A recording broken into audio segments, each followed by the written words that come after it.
Quand Moïse était sur la montagne, Dieu lui a demandé de redescendre. Moïse est donc descendu de la montagne avec les 2 tables du témoignage dans ses mains, sur lesquelles les 10 commandements étaient écrits.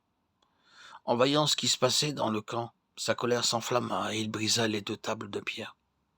Alors Moïse se plaça à la porte du camp, en s'écriant « À moi ceux qui sont pour l'Éternel ».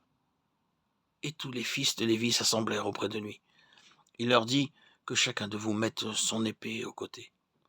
Traversez et parcourez le camp, d'une porte à l'autre, et que chacun tue son frère, son parent. Peu importe que cela peut être, tuer simplement ces personnes. C'est parce qu'elles ont adoré les idoles et qu'elles ont adoré le veau d'or. Peu importe la nature de vos relations avec lui. Vous devez le mettre à mort. Le prix payé par les Lévites, beaucoup pensent que c'était vraiment trop cruel. Qui pourrait tuer ses propres frères et ses amis? Parmi les 12 tribus, 11 n'ont pas bougé. Ils pensaient que le prix était trop élevé. Uniquement les Lévites ont obéi. Avec l'épée à la main, chacun d'eux est allé de tente en tente. Environ 3000 hommes furent ainsi mis à mort, et ils étaient alliés ou amis des Lévites. La fonction de prêtre fut donnée aux Lévites. À partir de la tragédie du veau d'or, seule la maison d'Aaron, la tribu de Lévi, a pu exercer la prêtrise, alors que les Israélites, en tant que nation, n'ont pas pu être un peuple composé de prêtres. La distinction entre le peuple de Dieu et les prêtres de Dieu. À partir de cette période, il y a eu 2 catégories de personnes en Israël. Il y avait le peuple de Dieu et les prêtres de Dieu.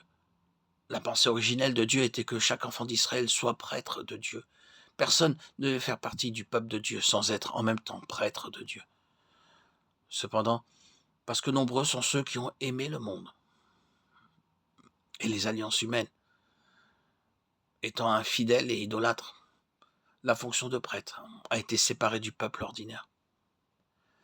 Si quelqu'un n'aime pas le Seigneur plus que son propre père, plus que sa mère, sa femme, ses enfants, ses frères et sœurs, il n'est pas digne d'être disciple du Seigneur.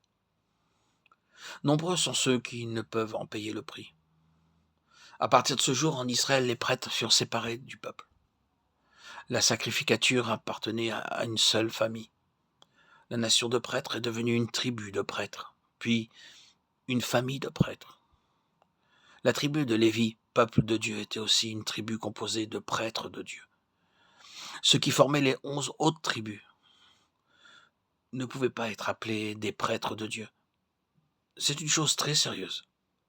Il est important de savoir si nous faisons partie seulement du peuple de Dieu ou si nous sommes aussi à son service, en ayant cette part à la sacrificature.